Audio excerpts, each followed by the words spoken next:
இது மார்கழி மாதம். திருப்பாவை பாடி ஆண்டாள் கூடியிருந்து குளிர்ந்தேலோர் எம்பாவாய் என்ற ஒரு வாசகத்தை சொல்லுகிறாள். அந்த கூடியிருந்து குளிர்ந்து அந்த இறைவனை தொழுகிற ஒரு நிகழ்வை பற்றி அவள் சொல்லுகிற போது, எற்றைக்கும் ஏழேழு பிறவிக்கும் உந்தன்னோடு உற்றோமே ஆவோம், உந்தனக்கு ஆட்சேவோம், உந்தன்னோடு உறவேல் எமக்கிங்கே ஒழிக்க ஒழியாது என்று சொல்கிறாள். அந்த வகையில் கிறிஸ்துவனிடத்திலே விசுவாசத்தை வைத்துக் கொண்டிருக்கக்கூடிய அன்பர்கள் எல்லாம் இந்த இடத்தில் உந்தன்னோடு உறவேல் எமக்கிங்கு ஒழிக்க ஒழியாது, உங்களுக்கும் எங்களுக்கும் இருக்கக்கூடிய இந்த நல்ல உறவு எந்த காலத்திலும் தொடர்ந்து நீடித்துக் கொண்டிருக்கும் என்ற நல்ல உணர்வோடு இந்த கிறிஸ்துமஸ் திருநாளை கொண்டாடுவதற்காக கூடியிருக்கிறோம். கூடியிருந்து குளிர்ந்தேலோர் எம்பாவாய் என்ற நிலையில் நாம் எல்லாம் ஒன்றாக கூடியிருக்கிறோம். கிறிஸ்துமஸை பற்றி நினைக்கிற போது உடனடியாக நாம் ஞாபகத்தில் வைத்துக் கொள்ளக்கூடிய செய்திகள் இவை. ஒன்று, 2002 வருடங்களுக்கு முன்னால் இந்த உலகத்திலே பெத்லகேமில் ஒரு மாட்டுத் தொழுவத்திலே பிறந்த ஒரு மகானை, ஒரு இறை தூதுவனை, ஒரு தெய்வத்தை, ஒரு தேவகுமாரனை 2002 ஆண்டுகள் ஆன பின்னாலும் கூட மக்கள் இன்னும் நினைவைத்துக் கொண்டிருக்கிறார்கள் என்பதிலிருந்தே அவர் எந்த தியாகத்திற்காக தன்னை ஆட்படுத்திக் கொண்டாரோ அது வீணாகவில்லை என்பது. உலக வரலாற்றில் இந்த 2002 ஆண்டுகளில் நடந்த எத்தனையோ வரலாற்று பதிவுகள் மக்களுடைய மனதிலே பதிவாகவில்லை.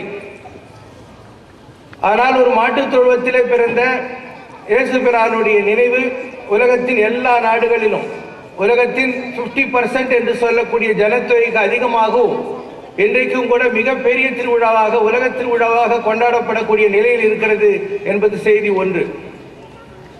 அந்த நிலையை அவர் எப்பேற்பட்ட தவத்தினாலே அடைந்திருப்பார். யாதனின் யாதனின் நீங்கியார் இடும்பை நோய் அதனின் அதனை நிலை என்று திருவள்ளுவர் சொல்லுகிற நிலையில் ஒரு பறவைக்கு கூட ஒதுங்குவதற்கு கூடு இருக்கிறது. ஆனால் இறைவனுடைய பிள்ளைக்கோ தலை வைத்து படுப்பதற்கு செங்கல் அளவும் இடமில்லை என்று சொல்லுகிற அளவிற்கு இந்த உலகத்தில் இதுவரையில் வந்த எந்த தீர்க்கதரிசிகளையும் விட ஏழையோடு ஏழையாக அவர்களோடு உண்டு உடுத்தி பூண்டு அவர்களுக்காக சர்வபரி தியாகம் செய்துவிட்டு போன ஒருவனுக்கு எப்பேற்பட்ட மரியாதை கிடைக்கிறது என்பது இந்த கிறிஸ்துமஸ் திருநாளில் அவருடைய வாழ்க்கையிலே இருந்து நாம் கற்றுக்கொள்ள வேண்டிய பாடம். இரண்டாவது பாடம், இயேசு கிறிஸ்துவனுடைய பிறப்பு பெத்லகேமிலே நிகழ்ந்த போது அதை கொண்டாடுவதற்காக போனவர்கள் கிழக்கத்திய நாட்டு தீர்க்கதரிசிகள். முதலிலே அவர்களுக்கு தான் இறைவன் இந்த மாதிரி ஒரு இறைவனுடைய திருத்தூதன் உலகத்தில் வருகிறான் என்று சொல்லி அவர்கள் பரிசு பொருளோடு தேடி போனார்கள் என்பதுதான் பைபிளிலே காண கிடைக்கிற செய்தி. ஆனால் உலகத்திலே எங்கே இறைவனுடைய திருவுள்ளம் கனிந்து இந்த உலகத்திலே மருளாய உலகமெல்லாம் மருள் நீங்கி சுகம் பெற்று ஞானம் மன்றில் நடம்புரியும் இறைவனையே வாழ்த்த வேண்டும் என்கிற ஒரு தத்துவம் உருவாகிறதோ அப்போது உலகத்திலே எந்த இடத்தில் எந்த ஞானிகள் தீர்க்கதரிசிகள் இருந்தாலும் அனைவருக்கும் அந்த இறைவனுடைய வெளிப்பாடு புலனாகிறது என்பது நாம் கற்றுக்கொள்ள வேண்டிய இரண்டாவது செய்தி.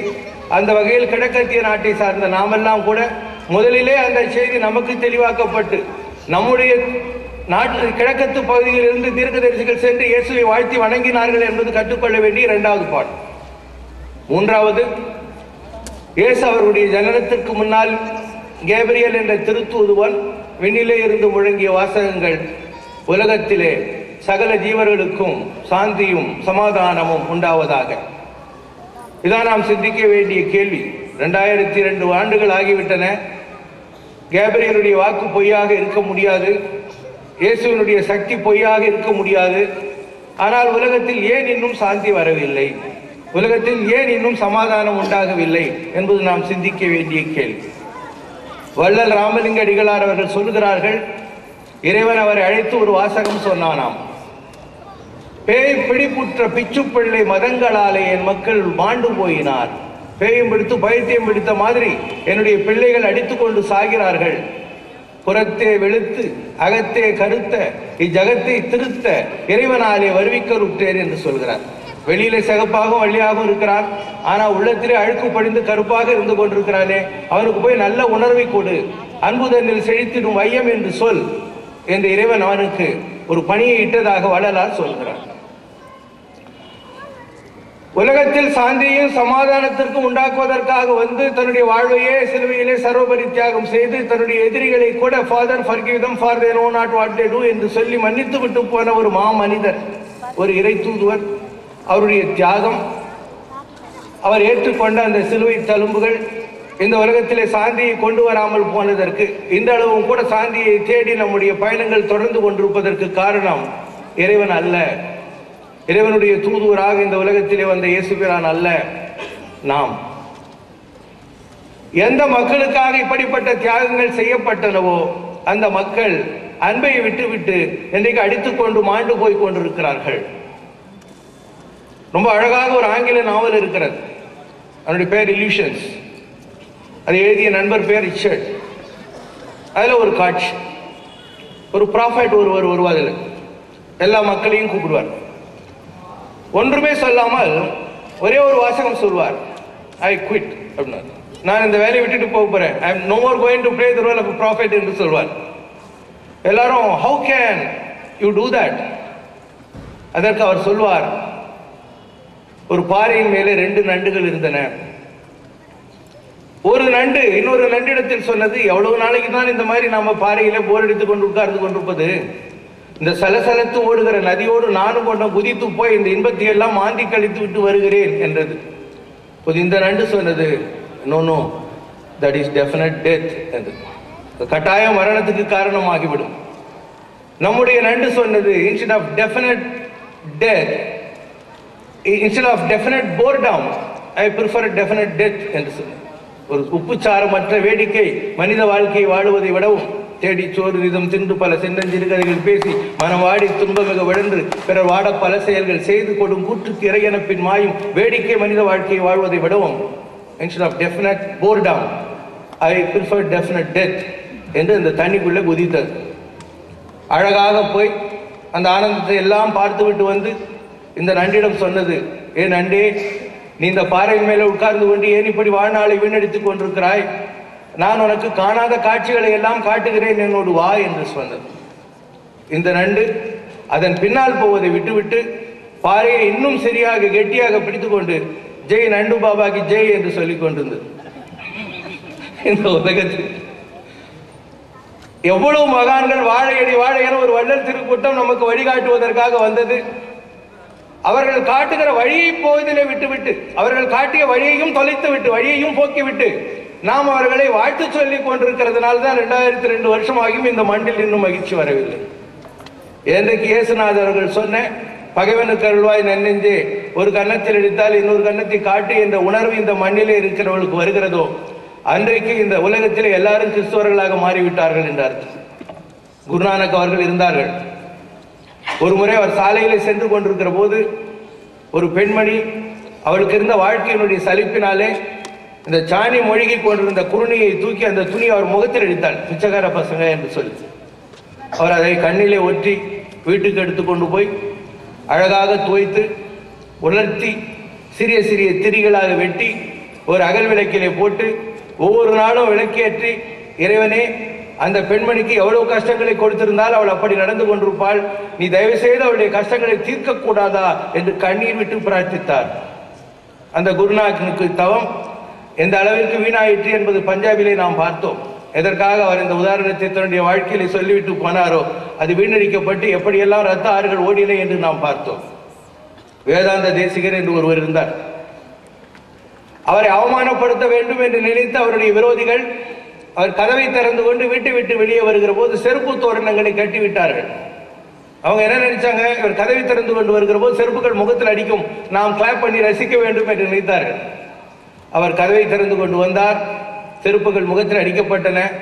அவர் என்ன செய்தார், ஒவ்வொரு செருப்பாக கைகளில் ஒற்றி கண்ணிலே ஒற்றி கொண்டார்.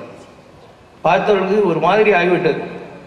என்ன, உங்களுக்கு கோபமே வரவில்லையே, நாங்கள் உங்களை அவமானப்படுத்த வேண்டும் என்று நினைத்தோம். அவர் சொன்னார், இல்லை, இந்த உலகத்தில் இருக்கிற எல்லாரும் இறைவனுடைய பக்தர்கள், இறைவனுடைய பிள்ளைகள், இத்தனை பேருடைய பாத துளி எனக்கு கிடைப்பதற்கு நீங்கள் அல்லவா வழி செய்தீர்கள், உங்களுக்கு நான் வணக்கம் சொல்கிறேன் என்று சொன்னார். மதர் தெரசா அவர்கள் ஏழைகளுக்கு ஏதாவது கொடு என்று 2 கையை ஏந்தி நின்ற போது ஒரு பெங்காலி பாபு தாம்பூல எச்சிலை துப்பினான். இதுதான் உன்னுடைய ஏழைகளுக்கு என்று. அதை தாங்கிக் கொண்டு மதர் தெரசா அவர்கள் சொன்னார்கள், இது எனக்கு போதும், என்னுடைய பிள்ளைகளுக்கு வேறு ஏதாவது கொடு என்று கேட்டார். சிலுவையிலே அறையப்பட்ட நிலையிலும் பிதாவே இவர்களை மன்னியும், இவர்கள் செய்வது இன்னது என்று அருகிலாது செய்கிறார்கள் என்று சொன்னார் இயேசுபிரான். இப்படி இந்த உலகத்தினுடைய வரலாற்றில் எப்பேற்பட்டவர்கள் எல்லாம் உங்களுக்காக வந்தார்கள், வழிகாட்ட பரிதவித்தார்கள், வழியும் காட்டினார்கள், ஒளியும் கூட்டினார்கள். ஆனால் மனிதகுலம் அவருடைய படங்களை வைத்துக் கொண்டது, அவர்களுடைய சின்னங்களை தாங்கிக் கொண்டது, அவர்கள் சொன்ன கருத்துக்களை வாழ்க்கையிலே கடைபிடிக்கவில்லை.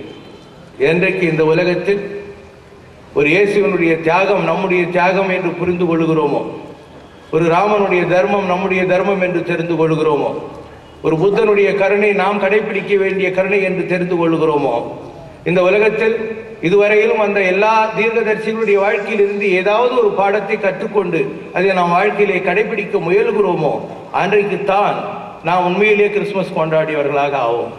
அதுவரையில் ஏதோ நாம் எல்லாம் இறைவனிடத்திலே நம்பிக்கை வைத்துக் கொண்டிருக்கிறவர்கள், ஆன்ம விசுவாசிகள் என்ற வகையில் நம்மை நாமே தேற்றிக் கொள்வதற்காகவும் அந்த இறைவனுக்கு நன்றி செலுத்துவதற்கான ஒரு வைபவமாக இருந்து கொண்டுமே இருக்குமே தவிர, எந்த ஒரு உத்தமமான நிகழ்ச்சியை, சாந்தியை, சமாதானத்தை இந்த உலகத்தில் அளிக்க வேண்டும் என்று சொல்லி இறைவனுடைய திருவவதாரம் அன்றைக்கு ஒரு மாட்டுத் தொழுவத்திலே பெத்லகேமில் நிகழ்ந்ததோ, எந்த ஒரு மனிதன் தான் வாழ்கிற காலத்திலே தன்னுடைய சிஷ்யர்களாலே கூட கோழி கூவதற்கு முன்னால் 3 தடவை கை விடப்பட்ட போதும், தன்னுடைய சொந்த சிஷ்யனாலே 30 வெள்ளிக்காசுகளுக்காக காட்டி கொடுக்கப்பட்ட போதும், தான் மறுபடியும் 3ஆம் நாளில் உயிர்த்தெழுவேன் என்று சொல்லி அப்போதும் கூட தோமா என்பவர் சிலுவை தழும்போடு வந்தால் நம்புகிறேன் என்று சொல்லுகிற டோட்டிங் தாமஸாக இருந்த ஒரு சமுதாயத்திற்காக தன்னுடைய ஜீவனை தியாகம் செய்தாரோ, அந்த தியாகம் எல்லாம் விழலுக்கு இறைத்த நீராக வீணாகி கொண்டிருக்கிறது என்பது இந்த கிறிஸ்துமஸ் நன்னாளில் இறைவனுடைய விசுவாசிகள் என்ற வகையிலும் இயேசு கிறிஸ்துவை உண்மையாகவே ஏற்று நம்பக்கூடியவர்கள் என்ற வகையிலும் நாம் எல்லாம் தெரிந்து கொள்ள வேண்டிய செய்தி என்று சொல்லி,